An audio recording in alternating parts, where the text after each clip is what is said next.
আজকে আমি তোমাদের বায়ুমণ্ডলের দশম শ্রেণীর বায়ুমণ্ডলের আমরা 4 নম্বর ক্লাস নিতে যাচ্ছি আজকে। তো এই ক্লাসে আমরা যে বিষয়গুলো আলোচনা করব সেইগুলো একবার একটু চোখ বুলিয়ে নিই। প্রথম আসছি বায়ুপ্রবাহ কি, আমরা এটা জানবো, আজকে আলোচনা করব। দ্বিতীয়, বায়ুপ্রবাহ কেন হয়। 3 নম্বর হচ্ছে এই বায়ুপ্রবাহ মাপার যে যন্ত্র তাদের নাম কি, সেগুলো জানবো। বায়ু শ্রেণী বিভাগ, ভেরি ভেরি ইম্পর্টেন্ট কোশ্চেন। বায়ুমণ্ডলের সব থেকে ইম্পর্টেন্ট চ্যাপ্টার হচ্ছে এটা, বায়ু শ্রেণী বিভাগ, এটা আমরা আলোচনা করব। এর সঙ্গে সম্পর্কিত কিছু শব্দ চলে আসে, অসক্ষাংশ, আইটিসিজেড, গর্জনশীল চল্লিশা, এই বিষয়গুলি আজকে আমরা তোমাদের সামনে বিস্তারিত আলোচনা করব। তো আমরা প্রথমে আসছি, যদি আমরা আসি যে বায়ু প্রবাহ কাকে বলে। তো এবার এর আগের ক্লাসে আমরা যেটা আলোচনা করেছি, আমরা বুঝেছি আগের ক্লাসে যে বায়ু প্রবাহের ক্ষেত্রে যেটা আমরা দুটো শব্দ পেয়েছিলাম, হাই প্রেশার আর লো প্রেশার। অর্থাৎ বায়ু যদি এইভাবে হাই প্রেশার থেকে লো প্রেশারের দিকে, সেটা ভূমির সমান্তরালেও হতে পারে, আবার যদি উপর থেকে নিচে এইভাবেও আসতে পারে। তাহলে আমরা বায়ুপ্রবাহের সংজ্ঞা যদি আমরা বলি, বা বায়ুপ্রবাহের সঙ্গে যদি আমরা বলি যে বায়ুপ্রবাহ কাকে বলে, তাহলে কি বলবো না, বায়ু উচ্চচাপ থেকে নিম্নচাপের দিকে ভূমির সমান্তরালে বা উল্লম্বভাবে যদি এক স্থান থেকে অন্য স্থানে স্থান পরিবর্তন করে, তখন সেই পদ্ধতিকে আমরা বলছি বায়ু প্রবাহ। তাহলে বায়ু প্রবাহের জন্য মূলত দায়ী হচ্ছে উচ্চচাপ এবং নিম্নচাপ, এবং বায়ুর ধর্ম হচ্ছে জলের ধর্মের মতনই, বাতাস সবসময় উচ্চ অঞ্চল থেকে, উচ্চচাপ অঞ্চল থেকে নিম্নচাপ অঞ্চলের দিকে আসে। এখন এই উচ্চচাপ এবং নিম্নচাপ অঞ্চলের দিকে আসার সূত্র অনুসারে আমরা এখানে দুজনের নাম পাবো। একজনের নাম হচ্ছে বিজ্ঞানী ফ্রেল এবং একজনের নাম হচ্ছে বাইস ব্যালট। তো বিজ্ঞানী ফ্রেল কি বলেছিলেন যে যদি আমরা উত্তর গোলার্ধে বাতাস কি হয়, বাতাস উত্তর গোলার্ধে এইভাবে যাওয়ার কথা, কিন্তু না গিয়ে উত্তর গোলার্ধে বাতাস সবসময় ডান দিকে বেঁকে প্রবাহিত হয়, আর দক্ষিণ গোলার্ধে যদি হয় তাহলে বাতাসের দিক সে বাঁ দিকে বেঁকে প্রবাহিত হবে।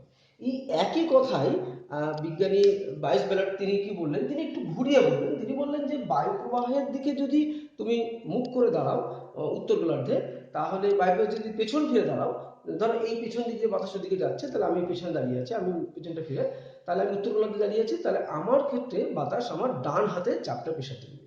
আর যদি দক্ষিণ গোলার্ধে দাঁড়িয়ে থাকতাম তাহলে আমার বাঁ হাতে প্রেশার দিত। একই কথা ফ্রেল যা বলেছে বাইস ব্যালটও তাই বললো, জাস্ট দুজন একটু ঘুরিয়ে তারা বললো। এখান থেকে তাহলে আমরা কি সিদ্ধান্ত নিলাম, এখান থেকে সিদ্ধান্ত নিলাম যে বাতাস উত্তর গোলার্ধে সরাসরি সোজাসুজিভাবে প্রবাহিত হবে না, উত্তর গোলার্ধের ডান দিকে এবং দক্ষিণ গোলার্ধের বাঁ দিকে বেঁকে প্রবাহিত হবে। এরপর আসলে আমরা বায়ু প্রবাহের কারণ, কেন বায়ু প্রবাহ হয়। তো একটা পয়েন্ট আমরা আলোচনা করেই ফেললাম যে বায়ু প্রবাহের কারণের জন্য প্রথমত আমরা যেটা বললাম একটু আগে, যে বায়ু চাপের পার্থক্য। 1 নম্বর পয়েন্ট হচ্ছে বায়ু চাপের পার্থক্য। বায়ু চাপের পার্থক্য। তাহলে এই বায়ু চাপের যদি পার্থক্য হয়, অর্থাৎ যদি বাতাস কোনো জায়গায় যদি হাই প্রেশার হয়, সেখান থেকে বাতাস সর্বদা লো প্রেশারের দিকে যাবে। যদি বাতাস একই রকমের চাপ বিরাজ করে এখানে, তাহলে কিন্তু বায়ু প্রবাহ হবে না। হ্যাঁ, তাহলে বাতাসের বায়ু প্রবাহের জন্য মূলত প্রথম দায়ী হচ্ছে বায়ু চাপের পার্থক্য। 2 নম্বর হচ্ছে বায়ু কোরিওলিস বল। কোরিওলিস বল, তোমরা এটা শুনেছো নাইনে, কোরিওলিস বল। এই কোরিওলিস বল কি না, কোরিওলিস বল তোমরা জানো যে পৃথিবী যখন ঘোরে, একটা লাট্টু যখন ঘোরে, তারপরে যদি 1 ফোঁটা জল ফেলে দাও, দেখো জলটা ছিটকে যাচ্ছে। তো একই রকম ভাবে পৃথিবী যে ঘুরছে বর্ণন করে, পৃথিবীর উপরিভাগে যে বাতাসগুলো আলগাভাবে আছে তারাও কিন্তু বিক্ষেপ ঘুরছে বা তারাও ছিটকে যাচ্ছে। ঠিক যেমন আমরা সিলিং ফ্যান আমরা যেভাবে হাওয়াটা পাই, সেই একই রকম ভাবে সিলিং ফ্যানের পাখা ব্লেডটা ঘোরার ফলে হাওয়াগুলো চারিদিকে ছড়িয়ে যায়। তাহলে এখানেও ঠিক তাই, কোরিওলিস বল যে পৃথিবীর থাকার জন্য বাতাস এক স্থান থেকে অন্য স্থানে সরে যায়। আর একটা হচ্ছে লাস্ট 3 নম্বর পয়েন্ট হচ্ছে উষ্ণতার পার্থক্য। অর্থাৎ উষ্ণতার পার্থক্য হলেই তো অবশ্যই সেখানে প্রেসারের বা চাপের পার্থক্যও হবে। তাহলে উষ্ণতার পার্থক্য যদি হয়, কোনো স্থানে উষ্ণতা বেশি, কোনো স্থানে উষ্ণতা কম, তাহলে যেখানে উষ্ণতা বেশি হবে, ধরো সাপোজ এখানে 30 ডিগ্রি উষ্ণতা, এখানে 20 ডিগ্রি উষ্ণতা, তাহলে নিশ্চয়ই যেখানে বাতাস গরম বেশি সেখানে হবে লো প্রেশার, যেখানে বাতাস ঠান্ডা সেখানে হবে হাই প্রেশার। অটোমেটিক্যালি এই হাই প্রেশার থেকে এই লো প্রেশারের দিকে বাতাস প্রবাহিত হবে। তাহলে আমরা বায়ু প্রবাহের জন্য 3টে কারণকে আমরা মূলত দায়ী করেছি। 1, বায়ুচাপের পার্থক্য; 2, কোরিওলিস বল; এবং 3, উষ্ণতার পার্থক্য। এছাড়া আমরা আরো আরেকটা পয়েন্ট বলতে পারি, 4 নম্বর পয়েন্ট আমরা বলতে পারি যে বায়ু প্রবাহের পথে যদি কোনো বাধা পড়ে, মানে ঘর্ষণের ঘর্ষণের প্রভাব। অর্থাৎ এটা কি জিনিস না, ঘর্ষণের প্রভাব বলতে এরকম যে ধরো এরকম একটা ভূমিরূপ আছে, ভূপৃষ্ঠ আছে, এখানে তো হয়তো গাছপালা বা এরকম ভাবে আছে, কিন্তু বাতাসটা এইভাবেই যেতে পারবে মোটামুটি বাতাস। কিন্তু যদি এই বায়ুপ্রবাহের পথে যদি কোনো পর্বত পড়ে বা যদি কোনো অন্য কোনো যদি বাধা যদি পড়ে, তাহলে কিন্তু বাতাসটা থেমে থেমে বা বাতাসটা সরাসরিভাবে সে প্রবাহিত হতে পারবে না। তাহলে এই বায়ুর যে ঘর্ষণ অর্থাৎ ভূপৃষ্ঠের উপরে যে বিভিন্ন ভাস্কর্য আছে, তাতে বাধা পেয়েও কিন্তু বাতাস বিভিন্ন দিকে ঘুরে যেতে পারে বা সরে যেতে পারে। তাহলে এই তিনটে পয়েন্ট মেন, এছাড়া এই 4 নম্বর পয়েন্টটাও আমরা যোগ করতে পারি যে বায়ু প্রবাহের জন্য ঘর্ষণের প্রভাবটাও আমরা দেখব যে ঘর্ষণের ফলেও কিন্তু হতে পারে। তাহলে আমরা এ পর্যন্ত আলোচনা করলাম কি বায়ু প্রবাহ কাকে বলে এবং বায়ু প্রবাহের কারণ। এরপর আসছি আমরা বায়ু এই যে প্রবাহ হয় এটা আমরা কিভাবে মাপতে পারি। বায়ু প্রবাহের জন্য তোমরা জানো ছোটবেলায় আমরা বাত পতাকা অর্থাৎ সেই একটা মোরগের মাথায় তীর চিহ্ন লাগিয়ে আমরা তীর চিহ্নটা যেদিকে ঘুরবে সেদিকে আমরা দিক নির্দেশ করতে পারি। অর্থাৎ বায়ু প্রবাহ আমরা মাপি হচ্ছে বাত পতাকার সাহায্যে। তাহলে বাত পতাকা, এই বাত পতাকার সাহায্যে আমরা বায়ু প্রবাহ আমরা দিক মাপি, কোন দিক দিয়ে বাতাস আসছে বা কোন দিকে বায়ু যাবে। তাহলে এরপর আসছে আমরা বায়ু এই যে বাতাস যে বইছে আমরা অনেক সময় বলি 30 কিলোমিটার বেগে 40 কিলোমিটার বেগে, তো এটা কিসের সাহায্যে মাপা হয়? এটা মাপা হয় অ্যানিমোমিটার, অ্যানিমোমিটার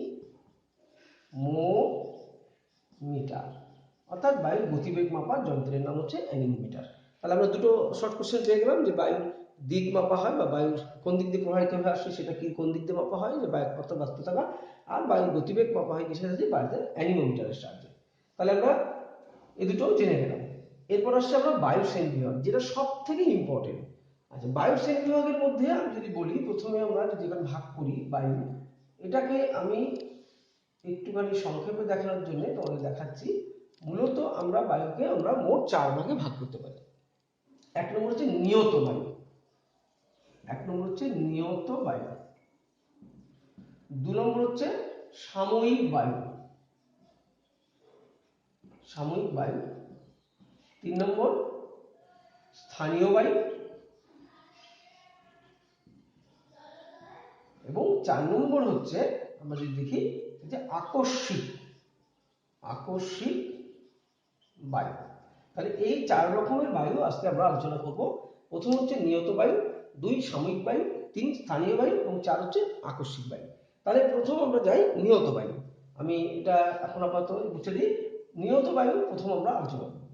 এখন নিয়ত বায়ু বুঝতে গেলে আমাকে যেটা করতে হবে সেটা হচ্ছে তোমাদের কতগুলো বিষয় একটু আগে মেনে নিতে হবে। যেমন 1, বাতাসের ধর্ম, বাতাস সবসময় হাই প্রেসার থেকে লো প্রেসারে যায়, এটা একটা তোমাকে মেনে নিতে হবে, হাই প্রেসার থেকে লো প্রেসার। 2 নম্বর হচ্ছে যে বাতাস ফ্রেলের সূত্র অনুসারে উত্তর গোলার্ধে ডান দিকে বেঁকে যাবে, আর দক্ষিণ গোলার্ধে যদি এটা থাকে তাহলে এটা বাঁ দিকে বেঁকে যাবে, বাম দিকে। তাহলে এই দুটো শর্ত তোমাকে মেনে নিতে হবে। আর একটা শর্ত, 3 নম্বর শর্ত, যে বাতাস যে দিক দিয়ে আসবে তার দিক অনুসারে তার নামকরণ করব। যদি এটা নর্থ হয় এটা সাউথ হয়, এটা যদি ইস্ট হয় এটা ওয়েস্ট। তাহলে বাতাস যদি এই দিক দিয়ে আসে তাহলে তার নাম হবে নর্থ ইস্ট অর্থাৎ উত্তর পূর্ব। যদি এখান দিয়ে যায় বাতাসটা তাহলে তার নাম হবে দক্ষিণ পূর্ব অর্থাৎ সাউথ ইস্ট। যদি এই দিক দিয়ে যায় তাহলে তার হবে সাউথ ওয়েস্ট, যদি এইখান দিয়ে আসে তাহলে তার নাম হবে নর্থ ওয়েস্ট। তাহলে এই যে 3টে শর্ত আমাদের মেনে নিতে হবে। 1, বাতাস হাই প্রেসার থেকে লো প্রেসারে যাবে অর্থাৎ উচ্চচাপ থেকে নিম্নচাপে। 2, উত্তর গোলার্ধের ডান দিকে এবং দক্ষিণ গোলার্ধের বাঁ দিকে বেগে প্রবাহিত হবে। আর 3, বায়ু যে দিক দিয়ে প্রবাহিত হয়ে আসছে সেই দিকের নাম অনুসারে তার নামকরণ করতে হবে।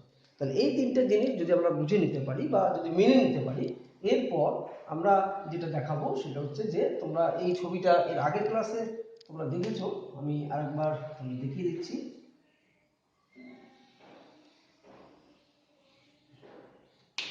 আমরা এর আগের ক্লাসে আমরা আলোচনা করেছি বায়ু চাপের তারতম্যের কারণ। অর্থাৎ আমাদের পৃথিবীতে কতগুলো স্থায়ী বায়ুচাপ বলয় ছিল না, আমরা আগের দিন আলোচনা করেছি 7টা। তো এই 7টার মধ্যে আমি আর ডিটেলস আজকে যাচ্ছি না, তো আমরা একটু মনে করিয়ে দিচ্ছি। এই অঞ্চলে ছিল লো প্রেসার অর্থাৎ নিরক্ষীয় নিম্নচাপ, এখানে ছিল কর্কটীয় উচ্চচাপ, এখানে ছিল মকরীয় উচ্চচাপ, এটা ছিল সুমেরু বৃত্ত প্রদেশীয় নিম্নচাপ, এটা ছিল কুমেরু বৃত্ত প্রদেশীয় নিম্নচাপ, এটা ছিল সুমেরু বিন্দু উচ্চচাপ, এটা ছিল কুমেরু বিন্দু উচ্চচাপ। তাহলে আমরা মোটামুটি আমরা এই নামগুলো জেনে গেলাম। এর আগের ক্লাসে আমরা এই নামগুলো মুখস্থ করেছি। তাহলে আমরা এবার বায়ু তৈরি করব। তাহলে প্রথম আসছি যে বাতাস এই হাই প্রেশার থেকে এই লো প্রেশার। তাহলে যদি আমি দেখি যে বাতাসের এইভাবে আসার কথা, এটা খুব ভালো করে বুঝে নেবে একবার, কারণ এটা বুঝলে তোমাদের মুখস্থ রাখতে হবে না। তাহলে এই হাই প্রেশার থেকে লো প্রেশারে যাবে, তাহলে বাতাসটা এই দিক দিয়ে ওদিকে যাচ্ছে। তাহলে আমি মুখ করে দাঁড়ানো, আমি উত্তর গোলার্ধে আছি। তাহলে উত্তর গোলার্ধে আমার ডান হাত কোনটা? এইটা। তাহলে বাতাস ডান দিকে বেঁকে, অর্থাৎ আমার এই দিকে। তাহলে বাতাসটা এই দিকে বেঁকে প্রবাহিত হবে। তাহলে এই যে বাঁকলো বাতাসটা, তাহলে এটা এইবার বাতাসটা আসছে কোথা দিয়ে? এটা উত্তর, এটা দক্ষিণ, এটা পূর্ব। তাহলে এই কর্নার দিয়ে ঢুকছে। তাহলে আমি যদি এখানে দেখাই, বাতাসটা ঢুকছে এই কর্নার দিয়ে। তাহলে এই কর্নার দিয়ে যদি ঢোকে, তাহলে তার নাম হয়ে গেল কি না, এটা উত্তর, এটা পূর্ব, তাহলে নাম হলো নর্থ ইস্ট। অর্থাৎ এর নাম দিয়ে দিলাম উত্তর পূর্ব। তাহলে আমরা উত্তর পূর্ব আমরা একটা বায়ুর নাম পেলাম। তাহলে এবার যদি আমরা আসি উত্তর পূর্ব আয়ন, আমি আয়ন বায়ু এখন বলছি না নাম। নেক্সট পরেরটা যদি দেখি, এই হাই প্রেশার থেকে এই লো প্রেশারে যাবে। তাহলে এই ঠিক এইভাবেই যাবে। তাহলে বাতাসটা ওই দিক দিয়ে এইদিকে যাচ্ছে। তাহলে আমি মুখ করে দাঁড়ালাম বোর্ডের দিকে পিছন ফিরে। তাহলে আমি দক্ষিণ গোলার্ধে আছি। তাহলে আমার বাঁ হাত কোনটা? এইটা। তাহলে এই দিকে বাঁ হাতে বেঁকে যাবে। তাহলে আমি বাতাসটাকে বাঁকিয়ে দেবো কোন দিকে? এই দিকে। এইটা যদি এই ফর্মুলাটা বুঝে নিতে পারো, তাহলে তোমাদের কোনো বাতাস মুখস্থ রাখতে হবে না। তাহলে এবার দেখো আমি তৈরি করে ফেললাম। তাহলে আমি এই বাতাসটা ঢুকছে কোন দিক দিয়ে? না, আমি যদি দেখি ছবিটা, তাহলে বাতাসটা ঢুকছে এই দিক দিয়ে, অর্থাৎ নর্থ, এটা সাউথ, এটা ওয়েস্ট, এটা ইস্ট। তাহলে এই দিক দিয়ে ঢুকছে। তাহলে এর নাম কি হবে? এর নাম হবে হচ্ছে দক্ষিণ পূর্ব। তাহলে এই দুটো বাতাসকে আমরা একসঙ্গে নাম দিলাম আয়ন বায়ু। এর নাম দেব কি? এর নাম হচ্ছে আয়ন বায়ু। তাহলে আমরা আয়ন বায়ু পেয়ে গেলাম। তাহলে এবার সংজ্ঞা বানাবো আয়ন বায়ু। আয়ন বায়ু সংজ্ঞা কি? তোমরা জানো যে এই অঞ্চলটার নাম ছিল কর্কটীয় উচ্চচাপ, এটার নাম ছিল মকরী উচ্চচাপ। তাহলে আমি যদি এবার সংজ্ঞাটা বলি যে বাতাসটা এই অঞ্চল থেকে এই অঞ্চলে, এই অঞ্চল থেকে এই অঞ্চলে সারা বছর ধরে প্রবাহিত হয়, তাকে বলা হয় আয়ন বায়ু। তাহলে এই অঞ্চল তো বললে হবে না। তাহলে আমি কি বলবো? কর্কটীয় উচ্চচাপ বলয় থেকে নিরক্ষীয় নিম্নচাপ বলয়ের দিকে এবং মকরী উচ্চচাপ বলয় থেকে নিরক্ষীয় নিম্নচাপ বলয়ের দিকে যে বায়ু সারা বছর প্রবাহিত হয়, তাকে বলা হয় আয়ন বায়ু। আয়ন বায়ু দু রকমের, এক উত্তর পূর্ব আয়ন বায়ু উত্তর গোলার্ধে, আর দক্ষিণ গোলার্ধে, এর নাম হচ্ছে দক্ষিণ পূর্ব আয়ন বায়ু। এই প্রসঙ্গে একটু বলে রাখি, আয়ন বায়ু এবং দক্ষিণ, এই যে যেখানে মিলছে, তো এখানে মেলার ফলে কি হচ্ছে? এখানে ধাক্কা লেগে উপরে উঠে যাচ্ছে। অর্থাৎ এইভাবে যদি আমরা দেখি যে বাতাসটা আসছিল সামনাসামনি, এরা ধাক্কা লেগে কিন্তু উপরে উঠে গিয়ে আবার ব্যাক করে নিচে নামছে। তাহলে এই যে অঞ্চলটা তুমি পেলে ফাঁকা, এই যে জায়গাটা, এই অঞ্চলে কোনো বায়ুপ্রবাহ বা সেই অর্থে বায়বীয় গোলযোগ দেখা যায় না। সেই জন্য এর নাম দেওয়া হয়েছে আইটিসিজেড। আইটিসিজেড বা নিরক্ষীয় শান্ত বলয় বা মণ্ডল বা ডোলড্রামস। তাহলে এই ডোলড্রামস হচ্ছে কোন বায়ুর গতিপথের মুখে পড়ছে? আয়ন বায়ু। কোন আয়ন বায়ু? উত্তর পূর্ব আয়ন বায়ু আর দক্ষিণ পূর্ব আয়ন বায়ুর গতিপথে। তাহলে আমরা এ পর্যন্ত আয়ন বায়ু বুঝলাম। এবার আসছে আমরা এই প্রসঙ্গে আরেকটা কথা একটু বলি। আয়ন বায়ুর গতিপথে কিন্তু যত মরুভূমি তৈরি হচ্ছে সব পশ্চিম দিকে, কারণ বাতাসটা আসছে পূর্ব দিক দিয়ে। তাহলে পূর্ব দিকে ও বৃষ্টি ঘটাতে ঘটাতে যখন পশ্চিমে এসে পৌঁছাচ্ছে, তখন কিন্তু আর সেই বাতাসে কোনো জলীয় বাষ্প থাকছে না। সেই জন্যে এখানে এই যত মরুভূমি তৈরি হয়েছে আয়ন বায়ুর গতিপথে, সবই কিন্তু পশ্চিম দিকে। এবার আসছি আমরা এরপরে এই হাই প্রেশার থেকে এই লো প্রেশারে যাবে। তাহলে আমি যদি দেখাই এইভাবে, এইভাবে যাওয়ার কথা, এইভাবে, তাহলে বাতাসটা এদিক দিয়ে ওদিকে যাচ্ছে। তাহলে আমি মুখ করে পেছন ফিরে দিয়ে দাঁড়ালাম। তাহলে এটা উত্তর গোলার্ধ, আমার ডান হাত কোনটা? এইদিকে। তাহলে ডান দিকে বাঁকিয়ে দেবো। তাহলে ঠিক একদম ফর্মুলা এইভাবে যদি তোমরা করো, তাহলে তোমাদের কোনো মুখস্থ রাখতে হবে না। তাহলে এবার এই বাতাসটা কোন দিক দিয়ে? তাহলে এই দিক দিয়ে ঢুকছে। তাহলে নাম কি হবে? দক্ষিণ পশ্চিম। এর নাম হলো দক্ষিণ পশ্চিম। আবার বুঝে নাও, বাতাসটা এই দিক দিয়ে যাচ্ছে, তাহলে এর নাম দক্ষিণ পশ্চিম। ঠিক একই রকম ভাবে এই হাইট থেকে এই লোয়ে আসবে। তাহলে এবার বাতাসটা এদিক দিয়ে ওদিকে যাচ্ছে। তাহলে আমি আবার মুখ এইভাবে দাঁড়ালাম। তাহলে এটা আমার বাঁ হাত, দক্ষিণ গোলার্ধে বাঁ দিকে বাঁকিয়ে দেবো। তাহলে বাতাসটা এইভাবে বেঁকে যাবে। তাহলে এটা কোন দিক দিয়ে আসছে? এই বরাবর আসছে। তাহলে এটা কি ছিল? উত্তর, এটা পশ্চিম। তাহলে নাম হলো উত্তর পশ্চিম। তাহলে নাম উত্তর পশ্চিম। এই দুটো বাতাসের একসঙ্গে নাম হলো পশ্চিমা বায়ু।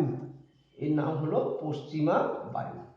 তাহলে এই পশ্চিমা বায়ু সংজ্ঞা যদি আমরা বানাই তাহলে কিভাবে বানাবো, এই হাই প্রেশার থেকে এই লো প্রেশারে, এই হাই প্রেশার থেকে এই লো প্রেশারে সারা বছর ধরে যে বায়ু প্রবাহিত হয় তার নাম পশ্চিমা বায়ু। তো নিশ্চয়ই এই হাই প্রেশার এই লো প্রেশার বলা যাবে না, তাহলে নাম বলো, কি নাম বলবো?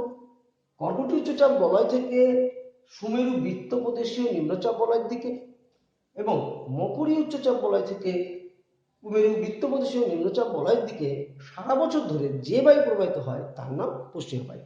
পশ্চিমা বায়ু দু ধরনের, এক উত্তর গোলার্ধে দক্ষিণ পশ্চিম পশ্চিমা বায়ু আর দক্ষিণ গোলার্ধে উত্তর পশ্চিম পশ্চিমা বায়ু।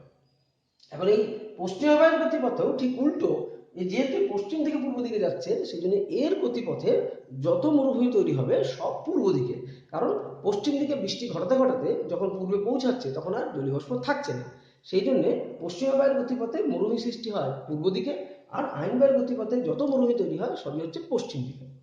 এখন এই আরেকটা কথা বলি এখানে, যে এই যে আইন বায়ু আমরা বললাম একটু আগে, আর এটা হলো পশ্চিমা বায়ু, তাহলে এরপর আসছি আমরা আইন বায়ুকে আমরা আগেকার দিনে আমরা কি বলতাম, একে বাণিজ্য বায়ু বলা হতো, কারণ যেহেতু আইন বায়ুর গতিপথের উপর ভিত্তি করে পালতোলা নৌকা করে সমস্ত বণিকরা বাণিজ্য করতে যেত। এখন এই বাণিজ্য করতে গিয়ে একটা সমস্যা হয়ে দেখা গেল যে এই যে নিরক্ষীয় শান্ত বলয়ের কথা আমরা বলছিলাম, এরপর আসবো অশ্ব অক্ষাংশ যখন বুঝবো তখন এটা বলবো, এখন এটা আমরা যাচ্ছি না। তাহলে আমরা এবার আসছি বাকি থাকলো কোনটা, এই হাই থেকে এই লো, এই হাই থেকে এই লো, তাহলে এইভাবে আসার কথা বাতাস। এবার বাতাসটা তাহলে একই রকম ভাবে এদিক দিয়ে এদিকে যাবে, তাহলে আমি এই ঘুরে দাঁড়ালাম, তাহলে উত্তর গোলার্ধে আমার ডান দিকে বাঁকবে, তাহলে আমি ডান দিকে বাঁকিয়ে দিলাম।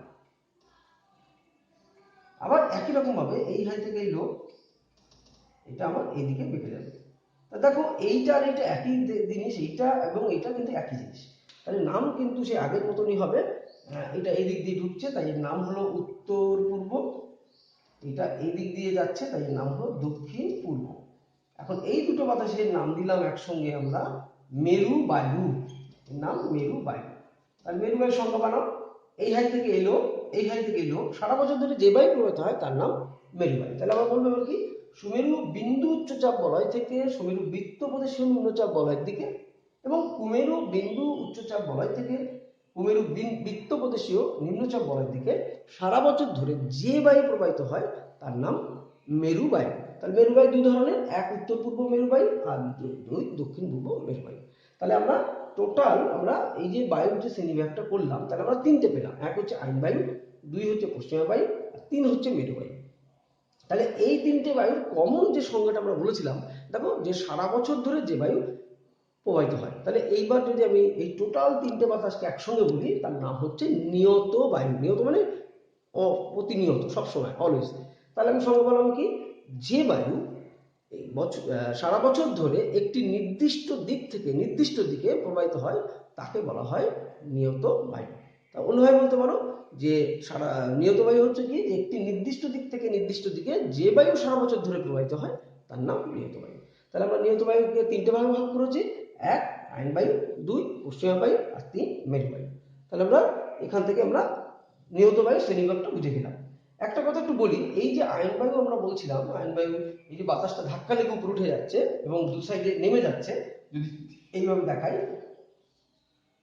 ফোয়ারার মতন ধাক্কা লেগে উপরে, অর্থাৎ এই যে ফাঁকা জায়গাটা, এই যে জায়গাটাতে আমরা অনেক সময় দেখা যায় যে এটা 25 ডিগ্রি উত্তর অক্ষাংশ থেকে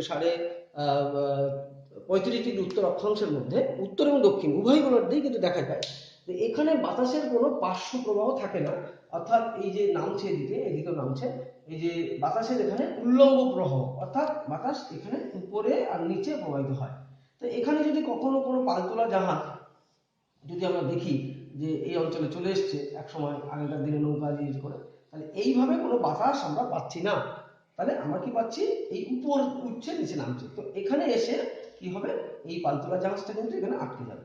তো এরকম একটা ঘটনা ঘটেছিল, এবং কথিত আছে যে সেই নাবিক যে প্রচুর ঘোড়া নিয়ে আসছিল জাহাজে করে, তো এই অঞ্চলে এসে অর্থাৎ এই 25 ডিগ্রি কত থেকে আমরা দেখতে পাবো 25 ডিগ্রি উত্তর হাইপেন দক্ষিণও লিখে রাখলাম, 35 ডিগ্রি উত্তর হাইপেন দক্ষিণ, এই গোলার্ধের মধ্যে দেখা যায়, কিন্তু ঘটনাটা ঘটেছিল 25 ডিগ্রি উত্তর এবং 35 ডিগ্রি উত্তরের মধ্যে, কিন্তু এটা দক্ষিণ গোলার্ধেও কিন্তু দেখা যায়। এখন ওই নাবিক যখন এখানে এসে পৌঁছালো তখন আর বাতাস নেই, অর্থাৎ উপর নিচে বাতাস প্রবাহিত হচ্ছে, সমান্তরালে বাতাস নেই, তো জাহাজ থেমে গেল। তো কি হবে, এখন এত লোকজন নিয়ে তখন তার ইঞ্জিন ছিল না। তো এবার কি হবে যে ওই জাহাজটাকে যদি নিয়ে আসতে হয় উপকূলের কাছে, তাহলে দুটো পথ তারা ছিল হাতে। এক হচ্ছে যে জাহাজটাকে হালকা করতে হবে, অর্থাৎ হালকা করলে দাঁড় টেনে তারা চলে আসতে পারবে। আর দ্বিতীয় হচ্ছে যে জাহাজে যে খাদ্য খাবার ছিল সেগুলোকে যারা লোক ছিল তাদেরকে খাওয়াতে হবে বাঁচিয়ে রাখার জন্য। তখন সেই নাবিক সিদ্ধান্ত নিলেন যে তার যে ঘোড়া, সেই ঘোড়াগুলোকে সব জলের মধ্যে নিক্ষেপ করা হলো। এতে দুটো ফল হলো, একটা হচ্ছে জাহাজটা হালকা হলো, আর দ্বিতীয় হচ্ছে যে জাহাজের যে খাবার ছিল ঘোড়াদের জন্য যে বা ইত্যাদি জন্য প্রাণীদের জন্য যে খাবার রাখা ছিল সেগুলো কিন্তু ওই নাবিকরা যারা লেবার ছিল তারা খেয়ে তারা বেঁচে থাকলো এবং পরবর্তীকালে নৌকা নিয়ে তারা চলে আসলো। সেইখান থেকে এই অক্ষাংশের নাম হয়ে গেল অশ্ব অক্ষাংশ। যেহেতু ঘোড়া ফেলা হয়েছিল তাই তার নাম হয়েছে অশ্ব অক্ষাংশ। একটা ছোট্ট কথা বলে রাখি, এখানে তোমরা সব কিছু লেখো, কিন্তু এই শব্দটা অনেকেই লেখো না যে এই অঞ্চলের বায়ু প্রবাহ উল্লম্বভাবে অর্থাৎ উপর নিচে হয়, কোনো পার্শ্ব প্রবাহ নেই, এই কথাটা লিখতে হবে, নাহলে কিন্তু নাম্বার পাওয়া যাবে না। তাহলে আমরা চলে আসি এখান থেকে অশ্ব অক্ষাংশ বুঝে গেলাম। এরপর আসছি গর্জনশীল চল্লিশা। যদি আমরা দেখি তাহলে গর্জনশীল চল্লিশা হচ্ছে এই যে পশ্চিমা বায়ু দেখলে দুটো, এইটা আর এইটা, এই পশ্চিমা বায়ুর গতিপথে যদি তোমরা এইটা আমরা ম্যাপ লক্ষ্য করি তাহলে ম্যাপের মধ্যে দেখতে পাবো এই অঞ্চলটা পুরোটাই হচ্ছে উত্তর গোলার্ধের জল, স্থল, জল ইত্যাদি। আর এই অঞ্চলটা যদি আমরা দেখি এই অঞ্চলের মধ্যে পুরোটাই জল। তো ন্যাচারালি কি হয় আমরা জানি যে বায়ু প্রবাহ, আমরা এর আগেই বলেছি ঘর্ষণজনিত যে বাধা উত্তর গোলার্ধে বেশি, অর্থাৎ বায়ু প্রবাহ হচ্ছে পাহাড় আছে থেমে যাচ্ছে, আবার গাছপালা আছে থেমে যাচ্ছে ইত্যাদি। কিন্তু দক্ষিণ গোলার্ধে জলভাগ থাকার জন্য এই থামার কোনো প্রশ্নই নেই এবং বাতাসের গতি ক্রমান্বয়ে বাড়ে।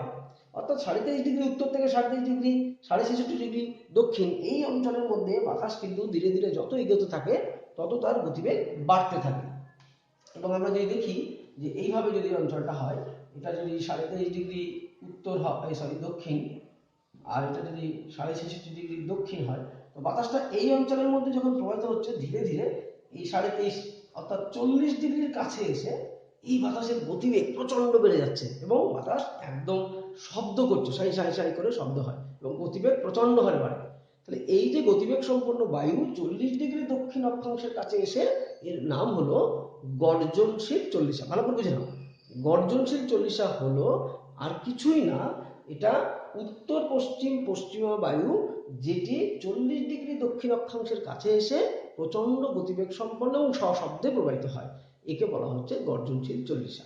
ঠিক একই রকম ভাবে 40-এর পরে 66 ডিগ্রি যেহেতু যাচ্ছে তাহলে 40-এর পরে 50 আসবে, 50-এর পরে 60 আসবে, তাহলে 50-এর নাম ভয়ঙ্করী পঞ্চাশা এবং 60 ডিগ্রির কাছে গিয়ে নাম হবে তীক্ষ্ণ চিৎকারী ষাটা।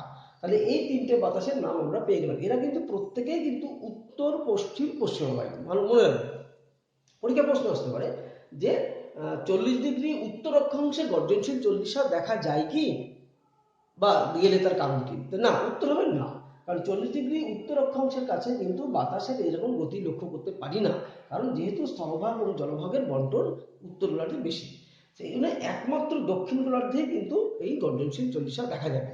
পাশাপাশি অশ্ব অক্ষাংশ কিন্তু দুটো গোলার্ধেই দেখা যাবে। সেক্ষেত্রে কিন্তু যদি দেখা গেছিল উত্তর গোলার্ধে, কিন্তু তুমি যদি দক্ষিণ গোলার্ধেও চাও তাহলে এখানেও দেখতে পাও, কিন্তু গর্জনশীল চল্লিশা কিন্তু একমাত্র দক্ষিণ গোলার্ধে দেখা যাবে। তাহলে আমরা গর্জনশীল চল্লিশা বুঝলাম, আইটিসের যেটি বুঝলাম এবং অশ্ব অক্ষাংশ। এরপর আসছে আমরা বাতাসের বাকি যে ভাগটা, অর্থাৎ নিয়ত বায়ু আমরা পড়লাম, নিয়ত বায়ুর পরে আসবো আমরা স্থানীয় বায়ু। এরপর আসছে আমরা স্থানীয় বায়ু। স্থানীয় অর্থাৎ এই আমরা এই শব্দটার মধ্যে দিয়ে আমরা বুঝতে পারছি স্থানীয় মানে হচ্ছে লোকাল, লোকাল অর্থাৎ আমরা বলি না লোকাল ট্রেন, অর্থাৎ ওই অঞ্চলের মধ্যে দিয়ে বা ওই অঞ্চলেই যাবে, তারপরে যাবে না। তাহলে স্থানীয় বায়ু বা লোকাল উইন্ড কাকে বলবো না, যে বায়ু কোনো একটি অঞ্চলের মধ্যে ওইখানকার যে স্থানীয় ভূপ্রকৃতি বা জলবায়ুর উপর নির্ভর করে যদি উষ্ণ বা শীতল যে রূপেই প্রবাহিত হোক না কেন তাকে ওই স্থানের স্থানীয় বায়ু বলা হয়। আবার বলছি, স্থানীয় বায়ু হচ্ছে এটা ক্ষুদ্র পরিসরে হবে এবং ওই স্থানীয় বায়ু তৈরি হওয়ার জন্য ওইখানকারই কোনো জলবায়ু বা ভূপ্রকৃতি এর জন্য দায়ী হবে, তাকে বলছি আমরা স্থানীয় বায়ু। স্থানীয় বায়ু দু রকমের, এক হচ্ছে উষ্ণ স্থানীয় বায়ু আর 2 নম্বর হচ্ছে শীতল স্থানীয় বায়ু। তো দুটো নাম বলি, একটা হচ্ছে উষ্ণ স্থানীয় বায়ু, যেমন লু এর নাম শুনেছি, লু হচ্ছে একটা স্থানীয় বায়ু। আর আমরা যদি শীতল বায়ু যেমন বোরা, হ্যাঁ, মিস্টাল, এইগুলো যদি আমরা দেখি তাহলে আমরা সেক্ষেত্রেও আমরা শীতল বায়ু আমরা দেখতে পাবো যে অঞ্চলে আসছে। তাহলে আমরা এই এছাড়া আমরা ফন, চিনুক, এই বাইপাসের নামগুলো পাবো, এরাও কিন্তু উষ্ণ স্থানীয় বায়ু। আর শীতল বায়ুর মধ্যে আমরা যেগুলো দেখছি যে সেগুলো হচ্ছে যে এই মিস্টাল, বোরা, এরা হচ্ছে শীতল স্থানীয় বায়ুর মধ্যে পড়ছে। তাহলে আমরা এখান থেকে 2 নম্বর প্রশ্ন আসতে পারে স্থানীয় বায়ু কি, তাহলে কাকে বলে লিখবো, বৈশিষ্ট্য লিখবো এবং উদাহরণ দেবো। এই হচ্ছে আমাদের এই স্থানীয় বায়ু।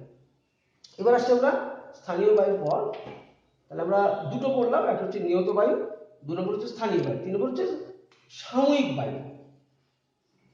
সাময়িক বায়ু, দেখো এই শব্দটার মধ্যে দিয়ে একটা সময়ের কিছু একটা উল্লেখ করা হচ্ছে, সাময়িক।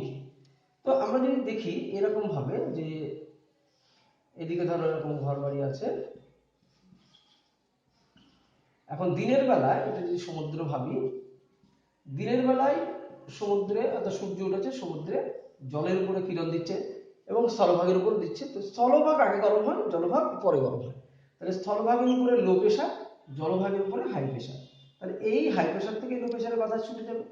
যেহেতু সমুদ্র থেকে বাতাস স্থলের দিকে যাচ্ছে, সেই জন্য এর নাম হবে সমুদ্র বায়ু, নাম সমুদ্র বায়ু। তাহলে কি আবার বললাম, অর্থাৎ সমুদ্র থেকে দিনের বেলায় যখন স্থলভাগের দিকে বাতাস ছুটে যাচ্ছে তখন হচ্ছে সমুদ্র বায়ু। সমুদ্র বায়ু সারাদিন প্রবাহিত হলেও অধিকাংশ বা সব থেকে বেশি প্রবাহিত হয় অপরাহ্নে বা সন্ধ্যাবেলায়। এটা কিন্তু পরীক্ষায় প্রশ্ন আসে যে সমুদ্র বায়ু কোন সময় বেশি প্রবাহিত হয়, তাহলে সেটা হচ্ছে সন্ধ্যাবেলা বা অপরাহ্নে। উল্টো রাত যেই হয়ে গেল, সেই চাঁদ উঠলো, এই চাঁদে ওঠার ফলে এবার জলে তখন গরম থাকছে কিন্তু স্থল তখন ঠান্ডা হয়ে যাচ্ছে। তাহলে এখন বাতাসটা কি হবে, স্থল থেকে জলের দিকে আসবে, তখন এর নাম হয়ে যাবে স্থলবায়ু। কিচ্ছু নেই, সিম্পল ব্যাপার, স্থলবায়ু। তাহলে স্থলবায়ু ঠিক তাই, সারা রাত ধরে প্রবাহিত হয়, কিন্তু এর সব থেকে বেশি প্রবাহিত হয় ভোরবেলা। তাহলে এটাও একটা শর্ট কোশ্চেন যে স্থলবায়ু কখন সর্বাধিক প্রবাহিত হয়, ভোরবেলা।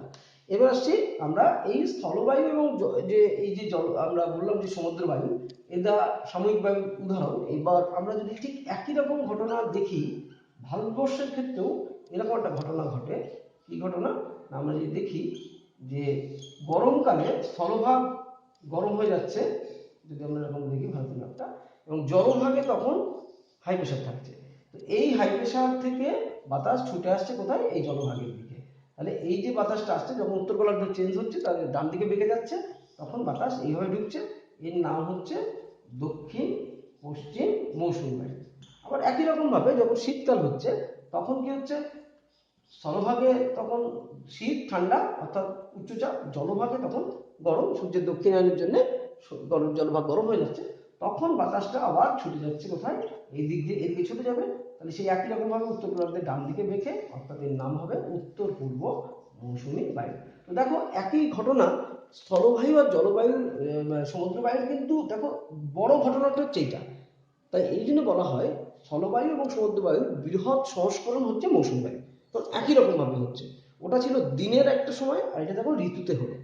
এছাড়া আর একটা বাতাসের নাম আমরা পাবো পার্বত্য বায়ু। আমি সেটা বলছি, তার আগে আমি সাময়িক বায়ুর সংজ্ঞাটা বলে নিই। সাময়িক বায়ুর সংজ্ঞা কি, দিনের একটি নির্দিষ্ট সময় অথবা বছরের একটি নির্দিষ্ট ঋতুতে নির্দিষ্ট দিক থেকে নির্দিষ্ট দিকে যে বায়ু প্রবাহিত হয় তার নাম সাময়িক বায়ু। আবার বলছি, যেহেতু দেখো সমুদ্র বায়ু স্থলবায়ু দিনে দিনে হচ্ছিল, আর মৌসুমী বায়ুটা দেখো ঋতুতে হচ্ছে, সেই জন্য আমরা সংজ্ঞার মধ্যে কি ঢোকালাম, যে বায়ু দিনের একটি নির্দিষ্ট সময় বা বছরের ঋতুর একটি নির্দিষ্ট সময়, কোনো একটি ঋতুতে যে বায়ু একটি নির্দিষ্ট দিক থেকে নির্দিষ্ট দিকে প্রবাহিত হয়, তখন সেই বায়ুকে আমরা বলছি সাময়িক বায়ু। সাময়িক বায়ু প্রধানত 3 প্রকার, 1 স্থলবায়ু, 2 সমুদ্র বায়ু, 3 মৌসুমী বায়ু। এছাড়া আমরা আরেকটা বাতাসের নাম বলবো, সেটা হচ্ছে পার্বত্য বায়ু। এই পার্বত্য বায়ুর ক্ষেত্রে যেটা আমরা দেখি সেটা হচ্ছে যে পার্বত্য বায়ু, আমরা যারা পার্বত্য অঞ্চলে বেড়াতে যায় বা যারা গেছো পার্বত্য অঞ্চলে, তারা দেখতে পাবে যে আমরা দিনের বেলায় কি হয় না, বাতাস গরম হয়ে আস্তে আস্তে ধীরে ধীরে উপরে উঠতে থাকে, পাহাড়ের গা বেয়ে উপরে উঠতে থাকে। এই যে পাহাড়ের গা বেয়ে যে উষ্ণ বাতাস উঠছে উপরে, উষ্ণ বাতাস, এটাকে বলা হয় অ্যানাবেটিক বায়ু। এর নাম হচ্ছে অ্যানাবেটিক বায়ু। তাহলে অ্যানাবেটিক বায়ু পর্বতের উপরের দিকে উঠছে এবং উষ্ণ বায়ু। এবার এই বাতাসটা যখন উপরে উঠে যাচ্ছে তাহলে আস্তে আস্তে আস্তে আস্তে এই উপরে গিয়ে এবার তাপমাত্রা জমতে শুরু করছে। তাহলে আমি ধরে নিলাম উপরের টেম্পারেচার 8 ডিগ্রি সেন্টিগ্রেড। এখন রাতের বেলায় কি হবে, এই রাতের বেলায় এই বাতাস এবার আস্তে আস্তে ঠান্ডা হবে। এই ঠান্ডা বাতাস এবার ধীরে ধীরে কি হবে, এই পর্বতের গা বেয়ে বেয়ে নিচের দিকে নামতে থাকবে। তাহলে এটা কি, ঠান্ডা বাতাস, ভারী বাতাস পর্বতের নিচে এসে জমছে। তো এখানে যখন জমছে এসে, তখন আমরা যদি দেখি একদম নিচের দিকে পৌঁছাতে পৌঁছাতে বাতাস টেম্পারেচার 2 ডিগ্রি, এখন এখানে যদি দেখি 4 ডিগ্রি, যদি এখানে দেখি 6 ডিগ্রি, তারপর এখানে যদি দেখি 8 ডিগ্রি। তাহলে এই সময় যদি পাহাড়ে কেউ উপরে উঠতে থাকে তখন, আচ্ছা এই বাতাসটার নাম হচ্ছে ক্যাটাবেটিক বায়ু। ক্যাটাবেটিক বায়ু। তাহলে ক্যাটাবেটিক বায়ু কি, পর্বতের ঢাল বেয়ে যখন উপর থেকে নিচের দিকে শীতল বাতাস নামছে তখন তাকে ক্যাটাবেটিক বায়ু। তাহলে অ্যানাবেটিক বায়ু দিনের বেলায় প্রবাহিত হয়, ক্যাটাবেটিক বায়ু রাতের বেলায় প্রবাহিত হয়। এই ক্যাটাবেটিক বায়ু নিচে সঞ্চিত হতে হতে যদি এরকম ভাবে দেখি আমরা, টেম্পারেচার নিচের দিকে জমছে আস্তে আস্তে বেশি, এবং উপরের দিকে যদি এই সময় কেউ পাহাড়ের উপরে ওঠে তাহলে কিন্তু সে দেখতে পাবে যে এই উচ্চতায় 2 ডিগ্রি, এই উচ্চতায় 4 ডিগ্রি, এই উচ্চতায় 6 ডিগ্রি এবং উচ্চতায় 8 ডিগ্রি। কিন্তু এটা বাস্তবে তো নয়, কারণ আমরা জানি পর্বতের উপরে উঠলে উষ্ণতা আস্তে আস্তে কমতে থাকে, কিন্তু দেখো এখানে বাড়ছে আস্তে আস্তে। সেই জন্য এই ঘটনাটাকে বলা হয় বৈপরীত্য উত্তাপ। এটাকে কি বলা হয়, বৈপরীত্য উত্তাপ। তাই যদি বৈপরীত্য টিকা আসে তাহলে আমরা এই ছবিটা দিয়ে, এই অ্যানাবেটিক ক্যাটাবেটিক বায়ু দিয়ে আমরা বুঝবো। তাহলে আমরা সাময়িক বায়ু আসি ফিরে। সাময়িক বায়ু তাহলে মোট আমরা 4 রকম পেলাম, সমুদ্র বায়ু, স্থলবায়ু, মৌসুমী বায়ু এবং পার্বত্য বায়ু। পার্বত্য বায়ুর আবার দুটো ভাগ, এক হচ্ছে অ্যানাবেটিক বায়ু, এক ক্যাটাবেটিক বায়ু। এটাও দেখো দিনের একটি নির্দিষ্ট সময়, অর্থাৎ যেটা দিনের বেলায় হচ্ছে এটা রাতের বেলায় হচ্ছে। তাহলে এই হচ্ছে আমাদের সাময়িক বায়ু। আমরা তাহলে আজকে এরপর আসছে আমাদের শেষ যে বায়ু শ্রেণী বিভাগ, সেটা হচ্ছে আকস্মিক। আকস্মিক মানে হঠাৎ, আকস্মিক বায়ু। আকস্মিক বায়ু, আকস্মিক মানে হঠাৎ। আমি যদি ছোট্ট একটা উদাহরণ নিই, যে ধরো তোমাদের কোনো একটি স্কুলে মিউজিক্যাল চেয়ার হবে।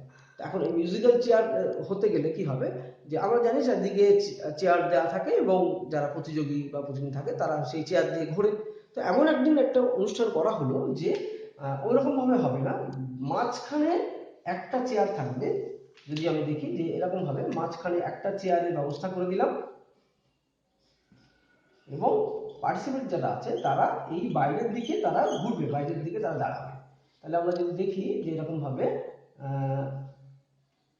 আমরা যদি দেখি এরকম ভাবে সব প্রতিযোগীরা দাঁড়িয়ে আছে,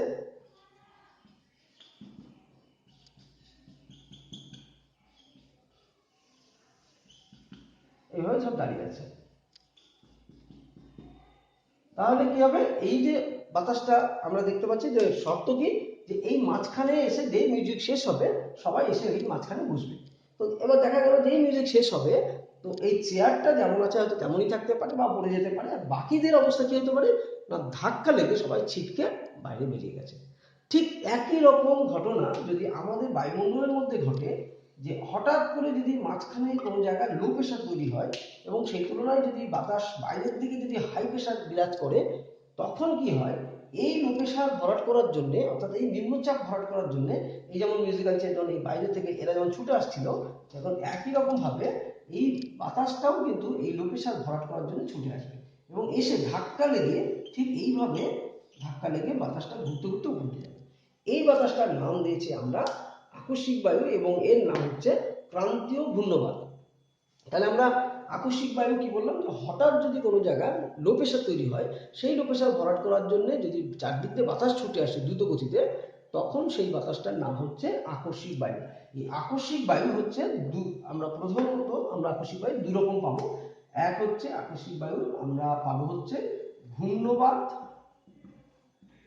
আর 2 নম্বর পাবো আমরা প্রতীপ ঘূর্ণবাত। প্রতীপ ঘূর্ণবাত। তাহলে ঘূর্ণবাতকে আবার আমরা দুটো ভাগে ভাগ করেছি, একটা হচ্ছে ক্রান্তীয় ঘূর্ণবাত, ক্রান্তীয় ঘূর্ণবাত, আর 2 নম্বর হচ্ছে নাতিশীতোষ্ণ ঘূর্ণবাত, নাতিশীতোষ্ণ ঘূর্ণবাত। তা আমরা যেটা আলোচনা করলাম এক্ষুনি, যেটা আলোচনা করলাম, এই যে মিউজিক্যাল চেয়ারের উদাহরণ দিলাম, মাঝখানে থাকবে লো প্রেশার, চারদিক দিয়ে বাতাস ছুটে আসবে, সেটা হচ্ছে এই ক্রান্তীয় ঘূর্ণবাত। আর নাতিশীতোষ্ণ ঘূর্ণবাত আমি পরে আলোচনা করছি, তার আগে আমি প্রতীপ ঘূর্ণবাতটা বলছি। এবার দেখা গেল যে এই যে মিউজিক্যাল চেয়ারের এই যে ঘটনাটা আমরা দেখালাম, এটা উল্টো করে দিলাম।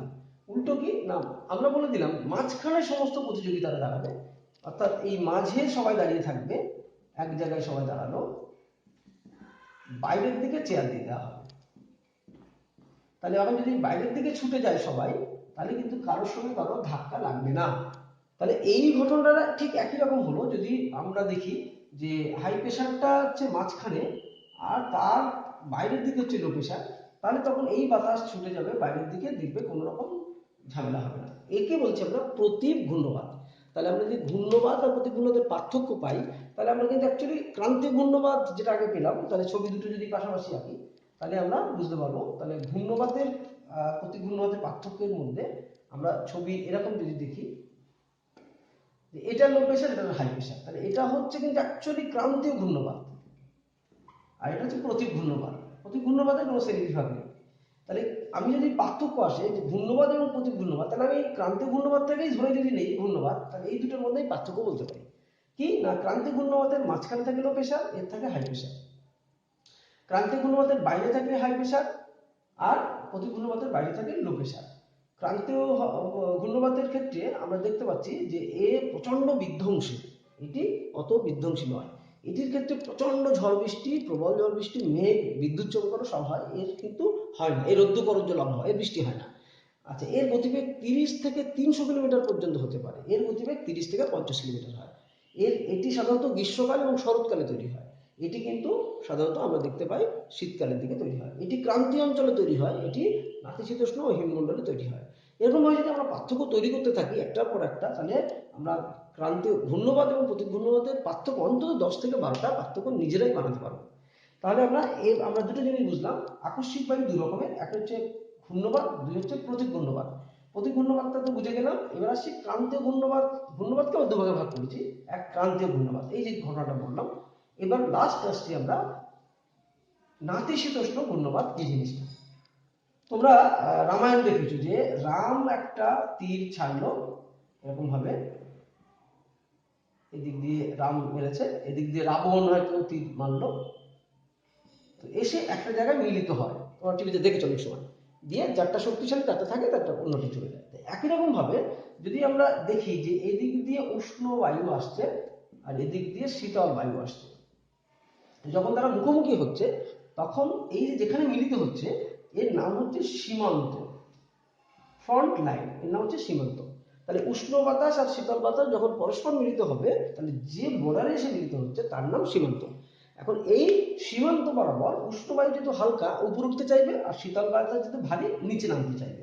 তাহলে পরবর্তীকালে ছবিটা এরকম দেখতে লাগে। আমরা যদি দেখি যে এরকম একটা ভি আকৃতির হয়, অর্থাৎ উষ্ণ বায়ু উপর উঠতে চাইছে আর ঠান্ডা বাতাস নিচে নামতে চাইছে। তাহলে এইভাবে যদি আমরা দেখি যে এই একটা ঘূর্ণনের সৃষ্টি হচ্ছে এবং ঘূর্ণনের ফলে এখানে কিছু ঝড় বৃষ্টি হচ্ছে। এই পদ্ধতিটার নাম হচ্ছে নাতিশীতোষ্ণ ঘূর্ণবাদ। এই যখন বৃষ্টিপাত পড়বো আমরা, তখন কিন্তু এই একই রকম ভাবে ঘূর্ণবাদ, আমরা বৃষ্টির শ্রেণীবিভাগ যখন পড়বো ঘূর্ণবাদ জনিত বৃষ্টি, তার মধ্যে কিন্তু এই যে ক্রান্তীয় ঘূর্ণবাদ জনিত বৃষ্টি এবং এই নাতিশীতোষ্ণ একই জিনিস, একই রকম ব্যাখ্যা হয়ে যাবে। তাহলে আমরা নাতিশীতোষ্ণ ঘূর্ণবাদ, তাহলে যদি এবার আসি নাতিশীতোষ্ণ ঘূর্ণবাদের সঙ্গে যদি ক্রান্তীয় ঘূর্ণবাদের পার্থক্য বলি, তাহলে আমরা আকস্মিক বায়ুকে মোট ভাগ করলাম দুভাগে, এক ঘূর্ণবাদ, দুই প্রতীপ ঘূর্ণবাদ। ঘূর্ণবাদকে আবার দুভাগে ভাগ করলাম, এক হচ্ছে ক্রান্তীয় ঘূর্ণবাদ, যেটা বিধ্বংসী ঝড়, যেটা টর্নেডো, সাইক্লোন, যা যা আমরা জানি ঝড়, যত ঝড় সবই হচ্ছে ক্রান্তীয় ঘূর্ণবাদ। আর দুই নম্বর হচ্ছে নাতিশীতোষ্ণ ঘূর্ণবাদ। এখন যদি এই ঘূর্ণবাদের সঙ্গে নাতিশীতোষ্ণ ঘূর্ণবাদের পার্থক্য বলি, তাহলে কেমন হবে না, আমরা দেখতে পাবো যে ঘূর্ণবাদের ক্ষেত্রে যদি দেখি যে এরকম এর মাঝখানে লো প্রেশার হচ্ছে, এর ক্ষেত্রে সেরকম কিছু নেই। এর দুটো বিপরীতমুখী বায়ু প্রবাহ হচ্ছে, এর সেরকম নেই। এর ক্ষেত্রে দেখা যায় প্রচন্ড বিধ্বংসী, বিধ্বংসী নয়। এ 30 থেকে 60 কিলোমিটার বেগে বয়ে থাকে, এ 30 থেকে 300 কিলোমিটার বেগে প্রবাহিত হয়। এ নাতিশীতোষ্ণ অঞ্চলে তৈরি হয়, এ ক্রান্তীয় অঞ্চলে তৈরি হয়। তাহলে এইভাবে আমরা নাতিশীতোষ্ণ এবং ক্রান্তীয় ঘূর্ণবাদের মধ্যে আমরা পার্থক্য তৈরি করতে পারি। তাহলে আমরা আজকে বায়ুর যে শ্রেণীবিভাগ আমরা যতগুলো আলোচনা আমাদের মোটামুটি আমরা করলাম, তাহলে এ পর্যন্ত আমাদের আজকের আলোচনার বিষয় ছিল বায়ু শ্রেণীবিভাগ। তাহলে বায়ু শ্রেণীবিভাগটা প্রথম থেকে আরেকবার বলি। প্রথমে আসছি বাতাসকে আমরা মোট 4 ভাগে ভাগ করেছি, এক নিয়ত বায়ু, দুই সাময়িক বায়ু, তিন স্থানীয় বায়ু, চার আকস্মিক বায়ু। এবার আমরা নিয়ত বায়ুকে আবার 3 ভাগে ভাগ করেছিলাম, আয়ন বায়ু, পশ্চিমা বায়ু এবং মেরু বায়ু। আর সাময়িক বায়ুকে আমরা 4 ভাগে ভাগ করেছিলাম, স্থলবায়ু, আর 2 নম্বর হচ্ছে সমুদ্র বায়ু, 3 নম্বর মৌসুমী বায়ু এবং 4 নম্বর হচ্ছে পার্বত্য বায়ু। আকস্মিক স্থানীয় বায়ুকে 2 রকম ভাবে ভাগ করেছিলাম, এক হচ্ছে উষ্ণ বায়ু, এক হচ্ছে শীতল বায়ু। আর এই আকস্মিক বায়ুকে আমরা 2 ভাগে ভাগ করেছিলাম, ঘূর্ণবাত এবং প্রতিঘূর্ণবাত। ঘূর্ণবাতকে আবার 2 ভাগে, ক্রান্তীয় ঘূর্ণবাত এবং নাতিশীতোষ্ণ। তাহলে এইটা বিষয়। একটা শব্দ আমি নতুন তোমাদের বলবো, যেটা আমি এর আগে আলোচনা করতে ভুলে গেছি, সেটা হচ্ছে যে প্রত্যায়ন বায়ু। এই শব্দটা খুব প্রবলেম হয়, প্রত্যায়ন বায়ু। অনেকে এইটা বলে থাকে যে পশ্চিমা বায়ু বিপরীত, পশ্চিমা বায়ুর অপর নাম প্রত্যায়ন বায়ু। না, একদম ভুল কথা। প্রত্যায়ন বায়ু কিন্তু পশ্চিমা বায়ু নয়। প্রত্যায়ন বায়ু হচ্ছে, আমরা এই যে যখন আমরা নিরক্ষরেখা আমরা উভয় দিকে আমরা আইন বায়ু পড়েছিলাম, আইন বায়ুর ক্ষেত্রে আমি বলেছিলাম যে বাতাসগুলো যখন এইভাবে এসে ধাক্কা লাগছে, অর্থাৎ তখন কি হচ্ছে, ফোয়ারার মতন এইভাবে যদি আমরা দেখি, এই দিক দিয়ে আর এই দিক দিয়ে ধাক্কা লেগে উপরে উঠে যাচ্ছে এবং তারা দুদিকে আবার নেমে যাচ্ছে। সেটা নামছে কোথায়? এই ৩৭.৫ ডিগ্রি উত্তর এবং ৩৭.৫ দক্ষিণ এই অঞ্চলে তারা কিন্তু নামছে। এই যে বিপরীত দিক দিয়ে বাতাসগুলো যে নামছে, এই বাতাসটার নাম হচ্ছে প্রত্যায়ন বায়ু। তাহলে প্রত্যায়ন বায়ু কিন্তু অ্যাকচুয়ালি কি, উত্তর পূর্বায়ন বায়ু এবং দক্ষিণ পূর্বায়ন ধাক্কা লেগে উপরে উঠে যখন তারা দুদিকে নেমে যাচ্ছে, অর্থাৎ এই ক্রান্তীয় অঞ্চলে যখন দুদিকে তারা নামছে, সেই বাতাসটার নাম কিন্তু প্রত্যায়ন বায়ু। কিন্তু কখনোই কিন্তু আমরা বলতে পারবো না যে পশ্চিমা বায়ুর অপর নাম প্রত্যায়ন বায়ু। এটা কিন্তু একদম ভুল কথা। তাহলে আমরা আজকে এ পর্যন্ত আলোচনা করলাম বায়ুর শ্রেণীবিভাগ এবং তার যে বিভিন্ন উপাদান। আমরা পরবর্তী ক্লাসে বাকি আমরা অধঃক্ষেপণ এবং বৃষ্টিপাতের শ্রেণীবিভাগ যা যা আছে সেগুলো আমরা আলোচনা করব।